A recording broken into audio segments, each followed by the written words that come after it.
împotriva. 3 este 7 februarie 2, care în data Consiliului astăzi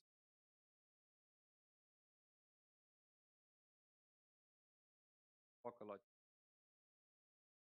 acea ordine alfabetică. Domnul Alde Alexandru. Bună ziua, prezent. Doamna Belu Elena. Bună ziua, prezentă. Domnul Botâlcă Adrian. Prezent, bună ziua.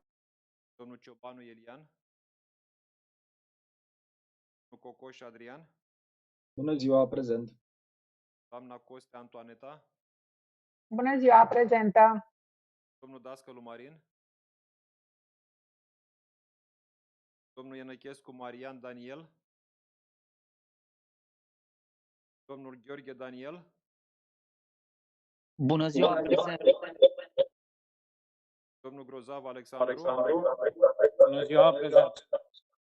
Prezent în sală.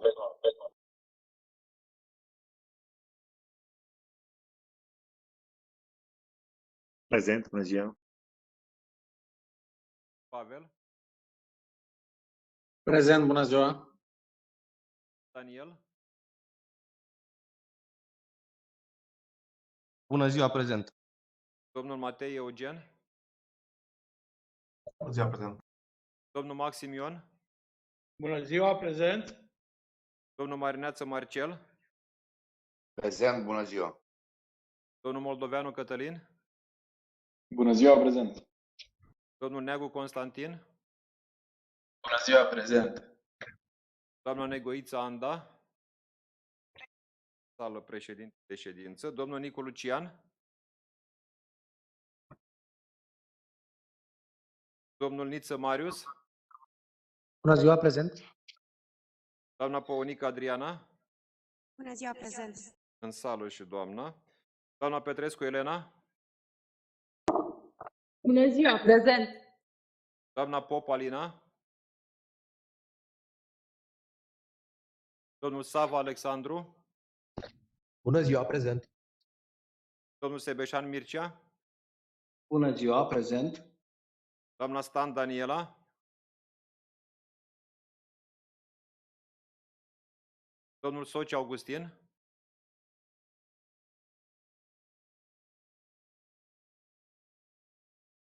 Doamna Văcaru Mihaela. Bună ziua, prezent. Domnul Voina Inocențiu. Spune că așteaptă acces. Eu am intrat, mulțumesc, Cătălin.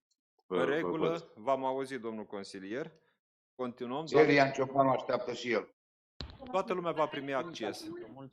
Doamna Wainerich Andreea, ne auziți? Bună ziua, prezent. În regulă, mulțumim. Reglați un pic volumul și reiau cu cei care nu au răspuns la primul apel. Domnul Ciobanu Elian. Prezent, mulțumesc, bună ziua. Eu vă mulțumesc. Domnul Dascălu Marin. Bună ziua, prezent. Domnul Ienăchescu Marian Daniel. Absent. Domnul Nicu Lucian. Absent.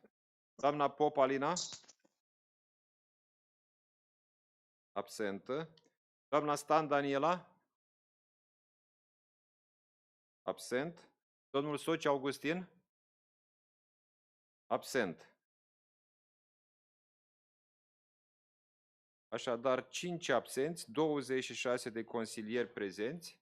Este îndeplinită condiția prevăzută de articolul 137, aliniatul 1 din Codul Administrativ. Ședința poate să înceapă. Vă rog, doamnă președintă, să preluați conducerea.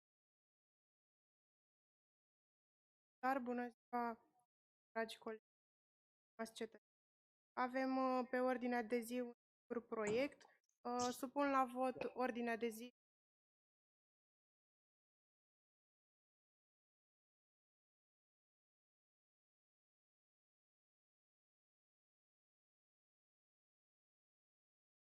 Poate vota.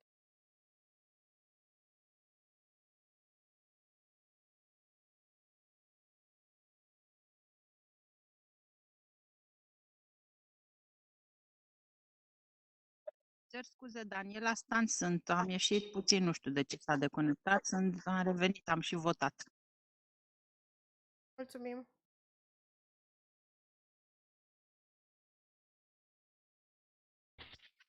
Eu nu am reușit să votez, dar mulțumesc pe dascălu.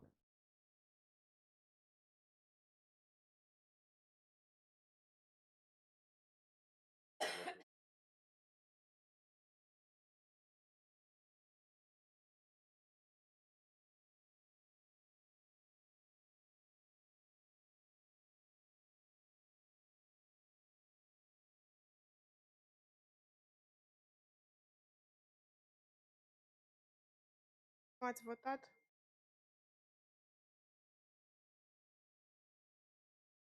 Pentru. Bună ziua!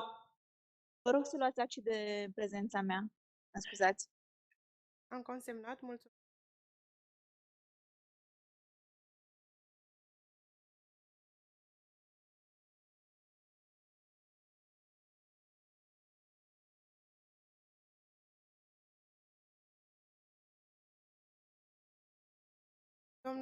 Domnule Dascălu Marin, cum vă exprimați votul? Am spus pentru. Nu se aude? Ba da. Am... Ok, în regulă.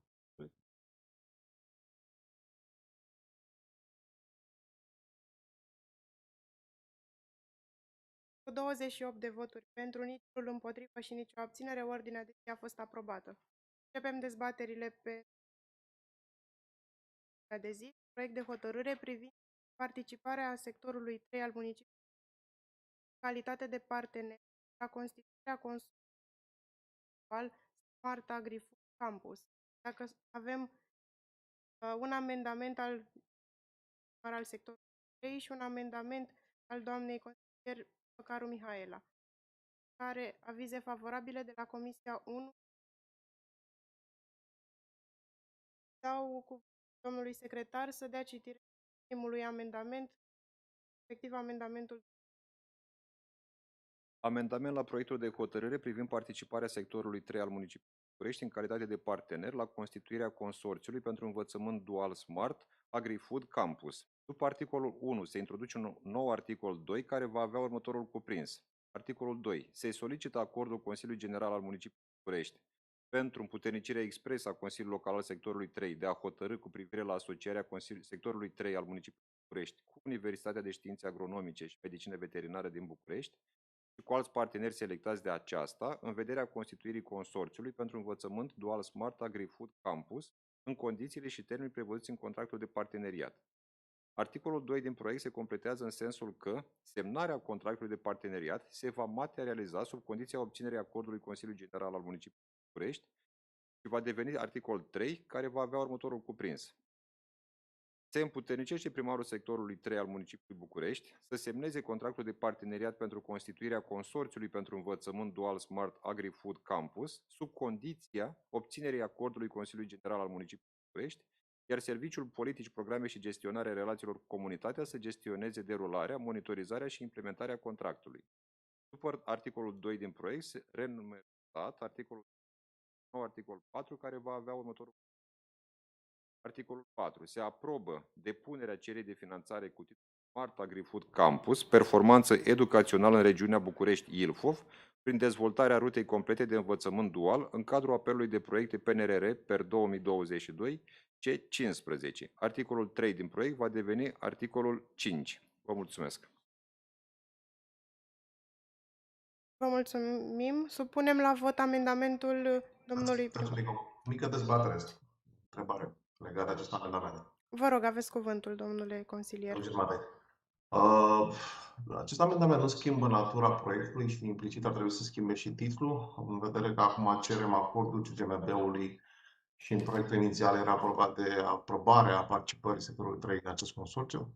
Adică n-ar trebui să amendăm și titlul în esență, că rămâne același titlu cu amendamentele care îi schimbă esența. Mulțumim. Dacă este cineva care răspunde la această întrebare? Adică e chestiune de tengă legislativă mai mult decât de... Da, ar fi o consecință firească a modificării articolului identic cu titlul proiectului. Exact. Dar nu se înțelege asta din amendament. În amendament se modifică conținutul proiectului, mai puțin titlul. Titlul rămâne același. Dacă titlul rămâne același, este mandatul la modul generic, așa cum este dat, pentru participarea sectorului în calitate de partener, urmând ca celelalte condiții să fie dezvoltate în articole. E titlul general, iar detalierea o avem în articole.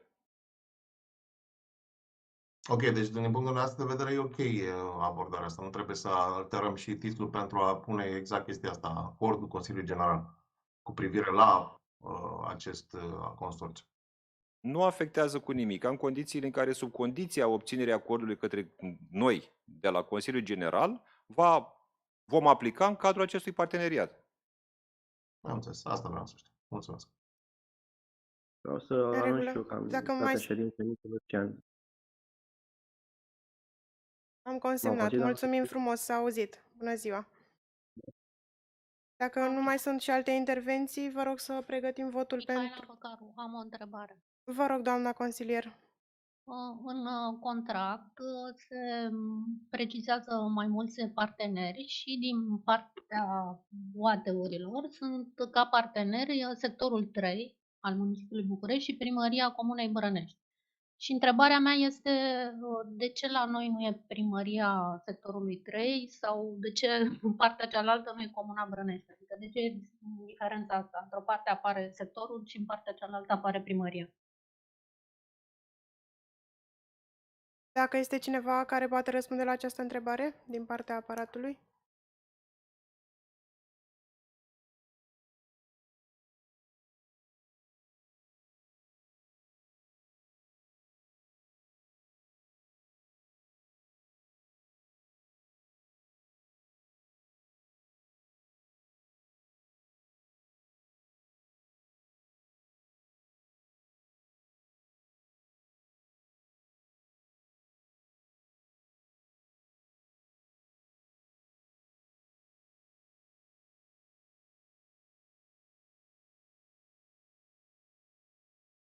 Draftul ne-a fost furnizat de către inițiatorul acestui proiect, Universitatea...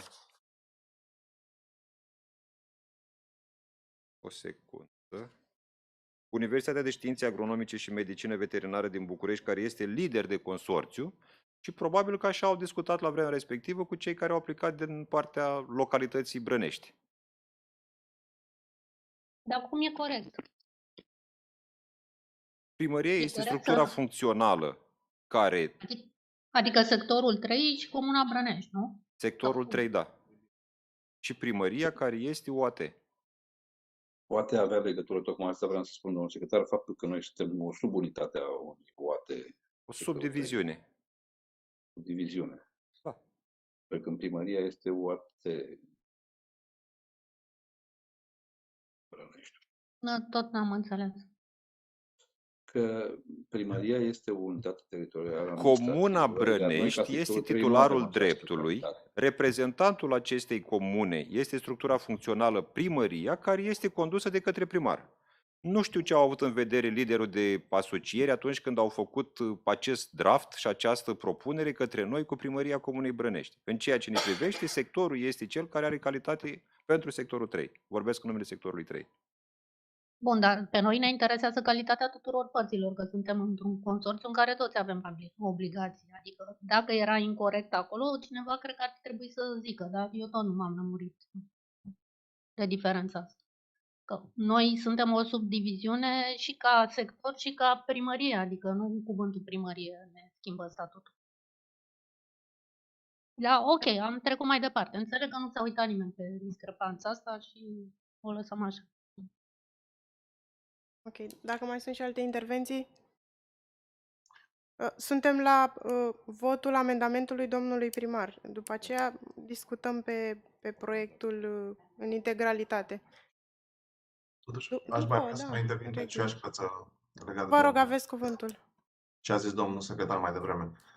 În vedere că acest amendament chiar schimbă radical conținutul proiectului, eu cred că n-ar strica să introducem, după ce se votează acest amendament, și modificarea titlului. Pentru că, în esență, noi cerem împuternicire. Noi nu avem dreptul să semnăm acest protocol fără să avem împuternicire. Asta este statutul nostru din lege, suntem sub diviziune și trebuie să ne dea cei de la PMB. Poate ar fi foarte simplu de făcut chestia asta, că e doar o chestiune de tehnică legislativă și de luat din articolul 2 și pus în titlu.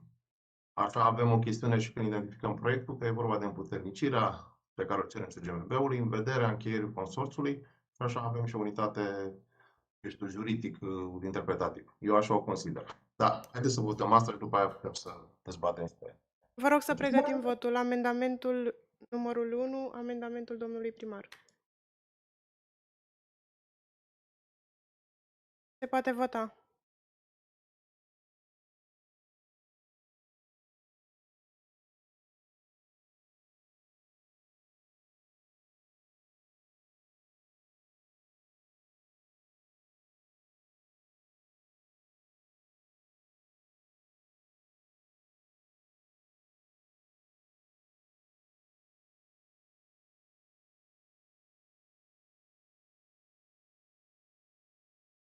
Au fost exprimate 27 de voturi pentru, niciunul împotrivă și nicio abținere. Dacă este cineva care nu a putut vota?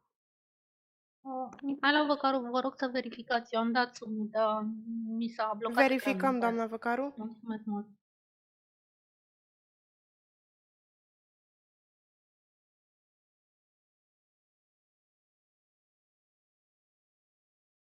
Dacă mai este și altcineva care nu a putut vota, suntem 29 de consilieri prezenți. Eu. Puteți verifica și la mine, vă rog, Alina Pop? Alina Pop și domnul Nicu Lucian. Nu, de asta. Elena Petrescu, vă rog frumos, doamna președinte. La domnul Dascălu, eu am votat. Doamna Alina Pop, nu ați votat. Cum vă exprimați votul? Votul meu este da. Mulțumesc. Domnul Dascălu Marin nu a votat. Tot da. Tot da, am consemnat. Mulțumim. Și doamna Văcaru, ați votat. Elena Petrescu, doamna președinte. Ați votat, doamna Petrescu. Mulțumesc. Să verificați și la Andreea Weinrich, vă rog.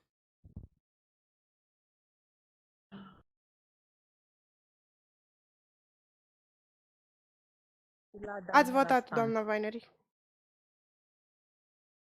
A votat toată lumea. Cu 29 de voturi pentru, niciunul împotrivă și nicio abținere, amendamentul domnului primar a fost aprobat. Dau cuvântul în continuare doamnei consilier Mihaela Văcaru să citească amendamentul numărul 2. Aveți cuvântul. Mică precizare, Mihaela, scuze. Amendamentul tău vizează conținutul. Haideți să... Doriți să luați cuvântul, domnule Eugen Matei? Vă rog, aveți cuvântul. E legat de chestiunea asta și poate ar fi foarte clar. Mie mi se pare că acum, având în vedere că avem două chestiuni noi, care se leagă și de amendamentul colegii mele, și anume acea cerere de finanțare și totodată cererea expresă a acordului de împuternicire în vederea încheierea acestui acord în consorțiu, poate n-ar strica ca și titlul să fie amendat în direcția asta. Știu că poate nu pare important, dar majoritatea proiectelor în care noi avem nevoie de ceva de la PMB începe exact așa, privind solicitarea acordului CGMV cu privire la, dar în administrare, eu știu, executarea anumitor chestiile de salubritate. Adică nu înțeleg de ce în această situație nu este cazul, dar în celelalte situații folosim sintagma de solicitare chiar în titlul proiectului. Adică e o chestiune de logică juridică. Dacă tot am folosit-o de atâția ani, acum găsim o excepție, nu știu. Eu așa, asta ar fi propunerea mea de amendament. Susțin în a menține titlul așa cum a fost el prezentat dumneavoastră, luând în calcul faptul că aceasta este solicitarea din partea liderului de consorțiu, care ne transmite un draft pe care noi îl completăm. În același timp, în comparație cu susținerea dumneavoastră, acolo unde am făcut noi solicitare la capitală pentru a primi permisiunea de a iniția o procedură sau alta, inițiativa ne aparține și cerem acordul expres punctual pentru a primi acordul să facem obiectul proiectului pe care vi-l aducem la cunoștință. Am schimbat și mă gândesc că mâine, poi mâine, dacă se întâmplă să parcurgă pașii de aprobare, să zic, să-l restitui pentru că nu este așa cum a fost el inițiat. Gândiți-vă că toți cei care aplică pentru acest consorțiu aprobă varianta așa cum v-am prezentat-o noi dumneavoastră. Domnul secretar, dar noi nu Domnul Eugen, cred că Cred că asta, practic, aprobăm un proiect 2 într-unul. Noi, dacă cerem acordul, primim acordul, urmând să mai facem un proiect în care să ne asociem efectiv. Ori așa, aprobăm că ne asociem, cu condiția să primim și acordul. În momentul când vine acordul, avem deja hotărârea că ne putem asocia. Cred că asta a fost mai degrabă rațiunea. Nu, pe aici e chestiunea. Din cum e formulat amendamentul, înțeleg că e nevoie de un acord suplimentar, deci un alt proiect. Sub condiția obținerii acord de Consiliul General, înseamnă că noi, după ce aprobăm acest proiect, mai venim cu un alt proiect. Greșesc? Păi nu mai venim. Dacă îmi permiteți să clarific un pic. Deci, observația domnului Inocențiu este corectă. Noi, până în acest moment, aveam hotărâri de Consiliul Local prin care solicitam în mod expres Consiliului General adoptarea unei împuternicirea expresă a sectorului 3 să se asocieze, să facă nu știu ce. După ce Consiliul General ne-a adoptat hotărârea de împuternicire, eu cu acea hotărâre veneam în fața Consiliului Local și adoptam o altă hotărâre de Consiliul Local pentru încheierea ceea ce am solicitat noi împuternicirea. Pentru a depăși această a doua hotărâre de Consiliu pentru a evita, da, am comprimat în sensul că obiectul hotărârii este asocierea cu, de acum încolo pe viitor, dar o să spun că așa vrem să facem proiecte de hotărâri. Proiect de hotărâre privind aprobarea protocolului de colaborare de sectorul 3 și nu știu cine, încheierea. Dar în cuprinsul hotărârii spunem că această hotărâre, această încheiere, această colaborare poate fi realizată doar după obținerea acordului prealabil al Consiliului General. În cuprinsul acestei hotărâri avem un articol în mod expres prin care solicităm Consiliului General împuternicirea expresă pentru ca sectorul 3 să se asocieze, să realizeze în comun obiect conform unei model, contract cadru, protocol de asociere și așa mai departe. În acest moment, pe baza acestui proiect de hotărâre, dacă Consiliul General adoptă hotărârea de împuternicire expresă a sectorului 3, astfel cum solicităm prin articolul 2 din amendamentul domnului primar, atunci în Consiliul Local nu se mai vine cu o hotărâre de Consiliu, un proiect de hotărâre prin care să se aprobe încheierea aceluiași contract, aceluiași protocol care este acum anexă și se va încheia protocolul, se va semna acest protocol, acest contract de domnul primar în baza articolului 3 din fostul 2 care a devenit 3 din amendamentul domnului primar, în care spune se împuternicește primarul să semneze contractul sub condiția obținerii acordului Consiliului General. Vă mulțumim frumos, doamna Neacșu. Domnul Eugen Matei, vă rog să cereți cuvântul. Domnul Neagu Constantin a ridicat mâna, după aceea domnul Eugen Matei. Mulțumesc. Mulțumesc, doamna președinte. Atunci, doamna Florin, logic n-ar fi fost ca articolul 2 pe care l-a propus domnul primar să fie articolul 1, pentru că, în primul rând, trebuie să cerem acordul CGMB, apoi să aprobăm și următorul sub condiția obținerii să împuternicim primarul? Este nerelevant. Acestea sunt pași. Putem modifica și titlul, să adăugăm, putem inversa și articolele. Ideea e să economisim din timp, având în vedere urgența, având în vedere că la Consiliul General durează foarte mult până se adoptă o hotărâre de împuternicire, până ne convocăm noi, până facem așa, pierdem termene și orice poate fi. Ok. Dacă considerați că e ok așa, eu nu mai am niciun fel de amendament. Dacă considerați că tehnicul și juridicul s-au aliniat. Mulțumesc. Mulțumim frumos. Doamna Văcaru, aveți cuvântul pentru a citi amendamentul. Justificarea amendamentului. Articolul 1 din proiectul de hotărâre prevede că se aprobă finanțarea și susținerea cheltuielilor asumate prin contractul de parteneriat. În contractul de parteneriat, la articolul 2, se prevede o durată determinată de 15 ani cu posibilitate de prelungire. Tot în contractul de parteneriat, la articolul 9, se prevede că sectorul 3 al municipiului București, în calitate de UAT partener 2, are obligații precum, la punctul A se spune, să asigure cheltuielile pentru funcționare în bune condiții a întregului proces de educație și formare profesională, derulat în unitățile de învățământ Colegiul Tehnic Mihai Bravu și Liceul Tehnologic Elie Radu, în conformitate cu atribuțiile care îi revin, în conformitate cu reglementările legale în vigoare. Iar la punctul C, să asigure, în cadrul finanțării complementare din bugetul local, sumele necesare pentru cheltuielile de investiții, reparații capitale, consolidări și alte categorii de cheltuieli necesare. Din precizările primite pe chatul WhatsApp al Comisiei Buget de la domnul Van Bustuga, cuantumul maxim al cheltuielilor aferente acestui consorțiu, în ceea ce privește sectorul 3, este de 1,8 milioane lei, suma fiind destinată burselor elevilor din program. Aceste cheltuieli sunt prefinanțate de sectorul 3 și ulterior se vor rambursa din PNRR. Întrucât, în hotărârea de Consiliu Local sau în contractul anex, nu există nicio limită a efortului financiar pe care îl asumă sectorul 3 prin participarea în acest consorțiu, am propus următorul amendament. Se introduce articolul 4, în locul celui propus prin amendament primar, care devine articol 5, iar articolul 5 anterior devine articol 6. Noul articol 4 va avea următorul cuprins. Valoarea maximă a cheltuielilor asumate de sectorul 3, conform contractului de parteneriat din anexă, este de 1.800.000 lei. Orice modificare a acestei valori va fi supusă aprobării prealabile a Consiliului Local al sectorului 3.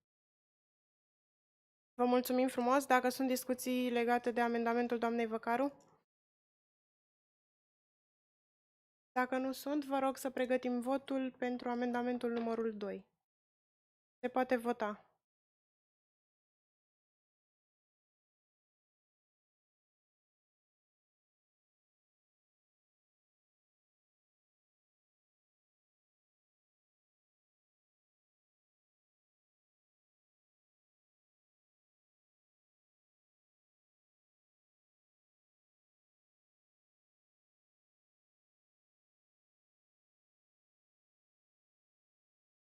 Au fost exprimate 9 voturi pentru, 3 împotrivă și 13 abțineri.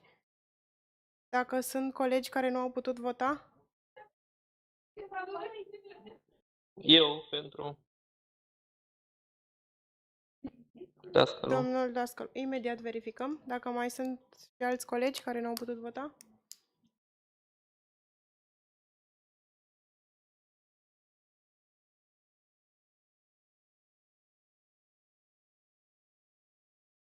Da. Nu ați votat, am consemnat votul dumneavoastră verbal cu da. Bună ziua, Alexandru Sava, mă scuzați, votul meu este pentru, nu știu dacă a apucat să se registreze. Verificăm imediat, mulțumim. Nu ați votat, cum vă exprimați votul? Pentru. Am consemnat. Altcineva? Ok. Sunt 11 voturi pentru, 3 împotrivă și 13 abțineri.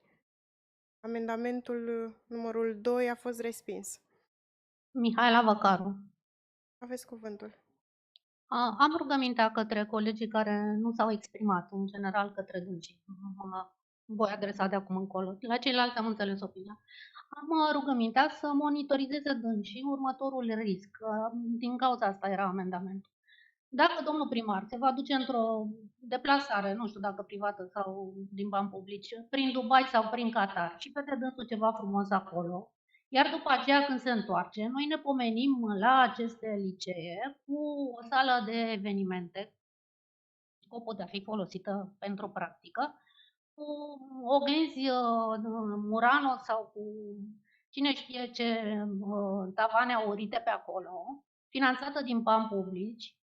Am rugămintea ca dânsii să monitorizeze ca acest lucru să nu se întâmple și nu este un scenariu improbabil.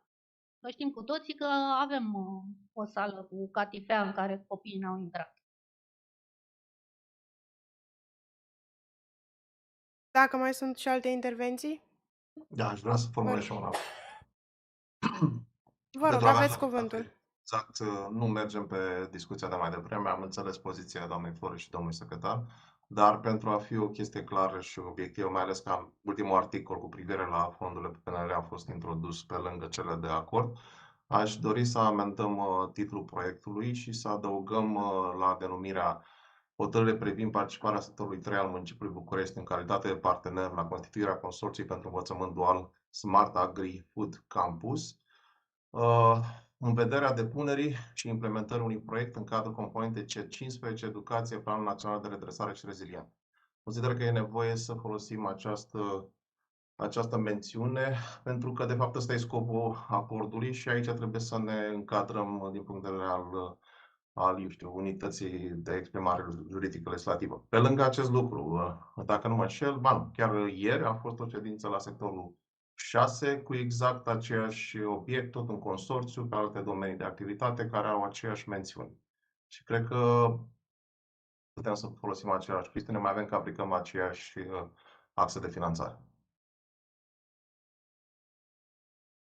Mulțumim, vă rog să pregătim votul pentru amendamentul propus de colegul Eugen Matei.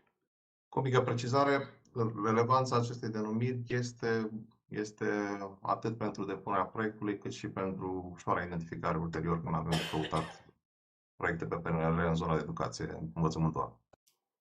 Vă mulțumim. Vă rog să pregătim votul. Se poate vota.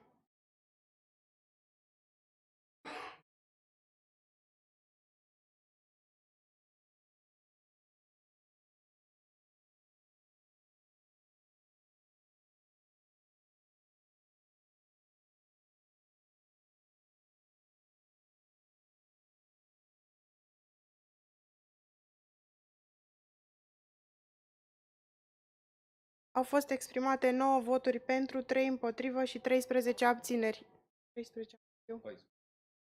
14 abțineri. Dacă sunt colegi care nu au putut vota? O să verificați dacă ați primit votul meu. Verificăm, doamna Stan. Stan Daniel.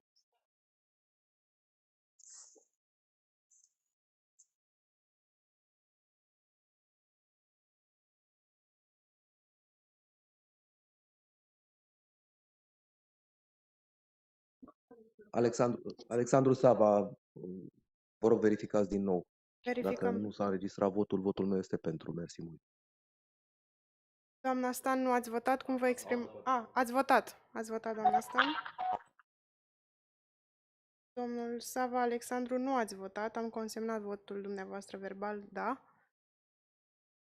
Nu. Dacă mai sunt și alți colegi care doresc să exprime votul? Nina Costea sunt. Vă rog să consemnați și votul meu pentru. Nu ați votat, am consemnat, doamna Costea, mulțumim.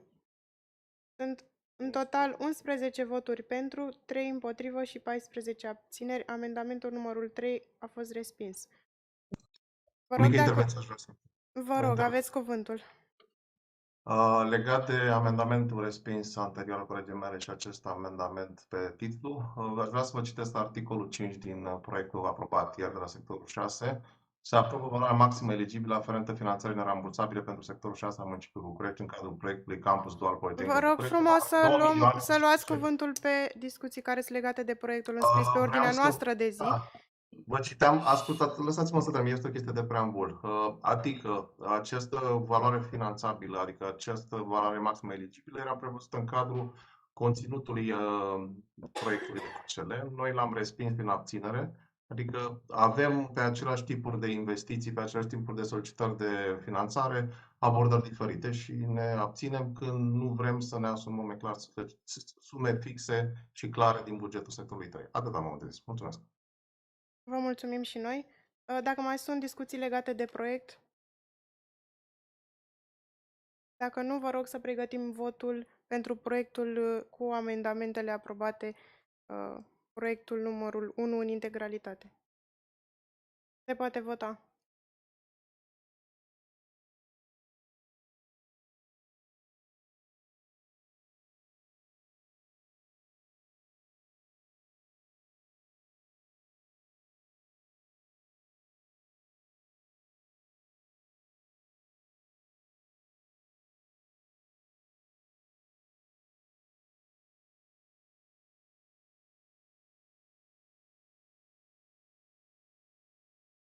Au fost exprimate 27 de voturi pentru, niciunul împotrivă și nicio abținere. Dacă sunt colegi care n-au putut vota?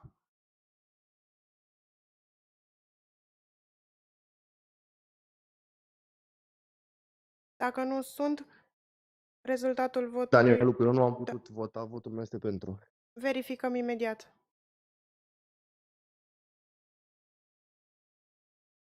Nu ați votat, am consemnat votul dumneavoastră exprimat verbal. Mulțumim.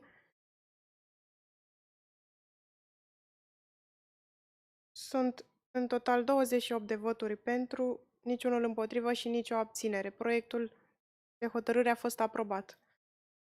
Declar ședința închisă, vă mulțumesc frumos și vă doresc o zi frumoasă.